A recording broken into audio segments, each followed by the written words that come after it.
गजा अमन बोर्ड के पहले इजलास पर बेघर फ़लस्तीनियों ने मिला जुला रद्द-ए-अमल दिया है। गजा के बाद शहरियों ने तामीर नौ की उम्मीदें वाबस्ता कर लीं तो बाज़ ने इस इकदाम को धोखा करार दिया। نامل انه يتم الاعمار بشكل سريع وانه يعني عن جد الفلوس اللي رصدوها تروح بالاتجاه الصحيح وانه يعني ما يصيرش يعني شو اسمه لغوصه في الموضوع بس. لا طبعا مش متفائل لانه هذا كله على الفاضي، هذا كله كلام اعلام وعلى الفاضي ومش حيصير اعمار، وهذا مخطط طبعا هو الاحتلال والامريكان مشتركين فيه عشان ايش؟ يطلعونا من بلدنا ومن ارضنا. وحسبي الله ونعم الوكيل بس.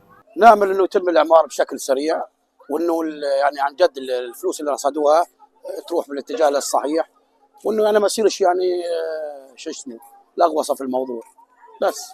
لا طبعا مش متفائل لانه هذا كله على الفاضي، هذا كله كلام اعلام وعلى الفاضي ومش حيصير اعمار، وهذا مخطط طبعا هو الاحتلال والامريكان مشتركين فيه عشان ايش؟